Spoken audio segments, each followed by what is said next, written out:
All right, so now we're looking at another animal that I get a lot of calls on, is woodchuck. They're quite obvious, and that's why we end up having a lot of people call about them. Woodchucks, also known as groundhogs, marmots, whistle pigs, all kinds of different things like that. Up in the upper elevations, of course, we have the golden mammal marmots, and they're no problem. They just live up there. But when they get around homes and they get around barns and they start digging, they can really undermine foundations. And when this happens for multiple generations, we've actually had farm buildings settle, where they actually drop down into the ground a ways just from the amount of digging that was underneath the foundations from the groundhog, from the woodchucks. And so they can be problems.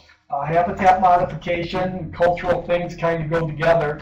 The kind of facilities that we provide for them to live in is certainly one of the things that make them successful around farms and around buildings. But sometimes if there's just nice rocky landscapes, things like that, they'll find that's a good place to live too. Exclusion is something that you can consider, especially if you have an area that it can't be filled. Just dig it out underneath foundations and under porches and underneath storage buildings and houses. Sometimes a wire mesh, rabbit wire we call it, can be put in there. You do want to put it into the ground at least 6 inches, because they'll dig under it, especially if they've been used to being there. And so you want to do that? Make sure you click over here, not in the picture. Oh, okay. If you are able to do it, it'll make a more permanent exclusion if you dig out a larger area, so you can fold that cloth, that rabbit wire hardware cloth, if you can fold it out about 12 inches. And then when they go up against the building and start digging, they're only going to be able to go down until they hit that apron that you folded out, and it can work good. You can put fencing around gardens, and that'll keep them out. Woodchucks can climb. They climb trees, they can climb fences, but again, you're creating a barrier here that they would just rather not mess with. Some people have put an electric wire at the top of it if they start climbing it, but usually if you have it tight down to the ground around the garden, especially if you're doing it preventatively where they haven't started feeding on the good stuff that year yet, it can be a good way to keep them out. The frightening and repellent devices just don't work. They get used to them real quick.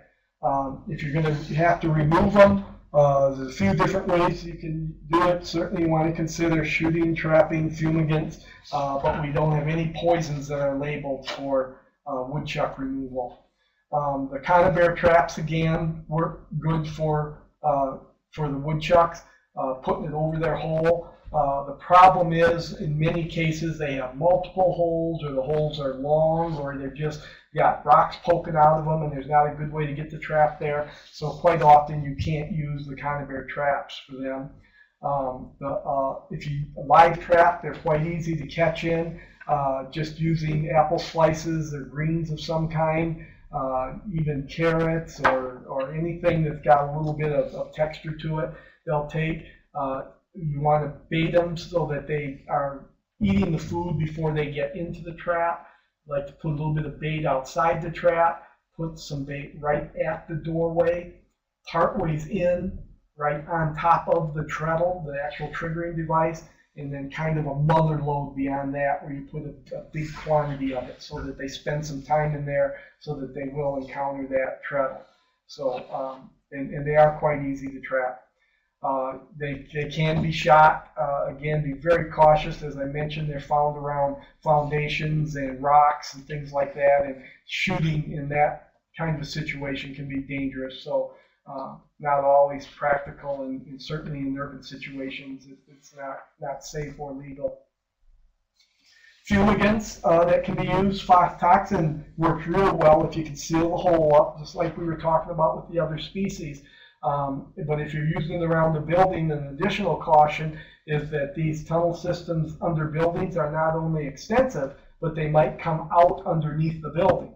And so if you're putting phosphotoxin in there in a hole on the outside, and it comes out in a hole underneath the foundation or in the crawl space, and then filters up into the building itself, it can be real dangerous. So be real cautious if you're using phosphotoxin around buildings. And that's the main thing on the ground squirrels. I want to talk for a minute about trapping them and so forth. So let's go over on I that. have one question. Do woodchucks occur in eastern Montana? Do woodchucks occur in eastern Montana? I don't know for sure. I wanted to say yes right away, but I guess I can't say that I know for sure they do. Send me an email and I'll check on that for you. Trying to think of any instances I've heard of, I've gotten any calls from over there, but I don't know. That's one of those I don't know questions. But I will check on that. I don't know how far east they go. They're certainly in the areas that are more lush, is the easiest way to say it, where there's more vegetation, a lot more greenery, where they have places that they can get that vegetation. So I'm not sure. I'll check on that though. All right, the bigger screen is number 2. That's what I want. Okay, this is a live trap, which is that on? This isn't moving. There we go. Now it's moving. Still not moving. It's my computer. Now it's working. Okay. So when you're using a live trap, and this will be for any species, it's important to make sure there's a couple different things, that you bait it right and that you make a hair trigger. Baiting it right means that you put a little bit of bait on the outside here. You don't need to have it way far away, but just right on the outside. A little bit of bait where they first encounter that trap. And then a little bit of bait to lure them in more. I put a little bit of bait right on the treadle itself, just so that they get used to walking on that. But mainly a lot of bait back behind the treadle. The part that you want them to spend time back here feeding so that they will step on the treadle, which is what closes the trap. Now, what's also important is that you set this as a hair trigger. And by that I mean when you're setting the thing up, adjust it so that you don't have it as tight as it can go, but that you only have it tight enough so that the door will stay open. And then when there's just a little bit of weight on the triggering device, then it'll go off. Now, I say that, but then you also have to worry about some animals that'll crawl around on the outside and bump it a little bit, and you don't want it to go off while they're doing that. You want to make sure that they're actually encountering the treadle when they're inside the trap for it to go off. Bottom line is, test it.